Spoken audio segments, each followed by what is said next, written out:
Ivanka Trump, the presidential daughter. They say she's her father's favorite. Very, very poised woman. Listen to this. So we're very excited about the launch of this private sector-led and driven campaign to match Americans with the training they need and ultimately the job vacancies that exist. I know a lot of people who don't like Donald Trump, and they actually really still like the daughter. I like the daughter, and I like the father.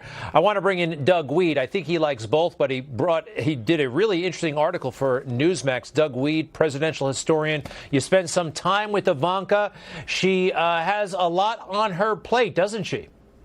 Boy, her White House office is a powerhouse.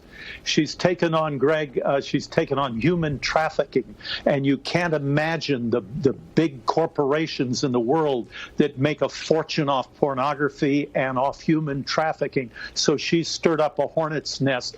She's probably the most prominent figure in the world trying to save those young ladies. And the STEM program and the workforce retraining program created millions of jobs, and now 1 billion meals to the poor through this Farmers to Families program that the president has asked her to head up. I could go on and on. She is a powerhouse, and she just blows past all the criticism and gets things done. What is her actual position? Is she deputy chief of staff, counselor to the president? She has a title, doesn't she? Well, she's an assistant to the president, so she's at that top level. But her best title is daughter. They can't fire daughter. She'll always be daughter. I tell you this, Greg, she, as you know, is a beautiful woman. And through history, we've had some outstanding female leaders, Catherine the Great, Elizabeth I, who've been very smart. And we've had some who've been both smart and beautiful, like Cleopatra or Diane de Poitiers. And this is Ivanka Trump. I mean, when she walks into a room, she's 6'5" in high heels, and she's so humble that you expect her to be conceited because she's so smart, but she's a very humble and gracious lady, and it just has a powerful effect on the people she works with. UPenn grad, just like her father. I have met her on a number of occasions, and I agree with you. She is extremely impressive, and it's great to hear that she's doing some important work for her father and for the country. I want to bring in, stay right there, Doug. Don't go anywhere. We're going to bring in Craig Shirley, Reagan biographer, presidential historian. Craig, welcome. And I don't want to name names here, but let's face it, not all presidential children turn out to be as impressive as Ivanka. I'm talking about previous presidents and their children. Some of them have, Some of them are ne'er-do-wells. Actually, a lot of them are ne'er-do-wells. John Adams had a son who was a town drunk, and that Robert Todd Lincoln was kind of a middle-level, obnoxious bureaucrat for most of his life. Roosevelt, I will say, Franklin Roosevelt had 4 sons. All of them put on uniforms. All of them served in line duty during World War II. The father never pulled strings to keep them out of the war, as Lincoln did with his son Robert.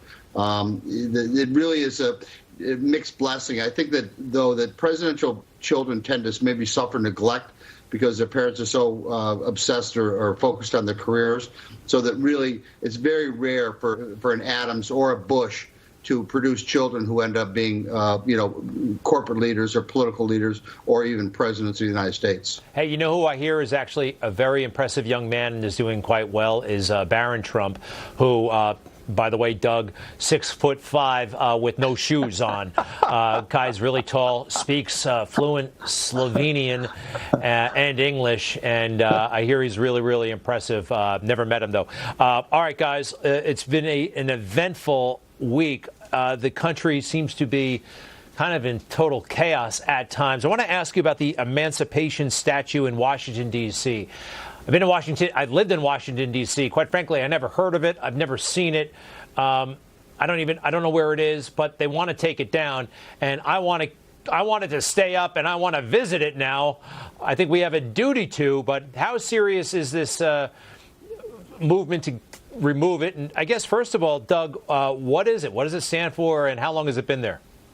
Well, it's been there for a while, and they don't like the way it was carved because Lincoln is extending a hand to a slave to help him up on his feet. But Greg, this is just getting ridiculous. Now they're attacking religious symbols and names. So they want to take down the King Louis in St. Louis. So they're going to rename St. Louis. They're going to have to rename San Francisco, which is named after St. Francis. This is just getting really far-fetched. They want to pull down Grant because he was in the Civil War. Even though he defeated the Confederacy. And the weird thing is, Joe Biden and Nancy Pelosi will not condemn it. They will not defend American history or defend religious symbols. It's against the law to go out of your house in Virginia without a mask, but you can burn a church. So there you go. It's incredible. And they hate it. The left hates it when icons are destroyed overseas. Play John Kerry in 2014 complaining about ISIS destroying statues. You're not hearing those same complaints about what they're doing here in America. Craig, do you think there's what can be done? There really isn't much of a pushback. Thank goodness for the president, but as far as practical efforts to keep these things up, what can be done? The left seems to be winning so far. Well, they're winning so far, but I think in the long run, the correct argument will win. Trump has ordered the National Guard to defend all national monuments. I think that there is a silent majority in this country that understands the importance of the history. By the way, the Emancipation Statue was built in 1885 with money that was donated by freed African slaves from the Civil War. And one of the men posing in the statue was himself a freed runaway slave, the statue with Abraham Lincoln. So, and Frederick Douglass gave the commemorative address when the statue was unveiled in 1885. So really, I think it's about a larger thing, Greg. They're going after Christ. They're going after Ulysses Grant. They're going after Abraham Lincoln. This is not about slavery. It never has. This is about the destruction of Western civilization. That's what this is really about. This is about, whether it's San Francisco or whether it's St. Louis or Mark Twain or whatever else, is that they want to destroy like the French Revolution. And I've written about this before, and I believe it really is true.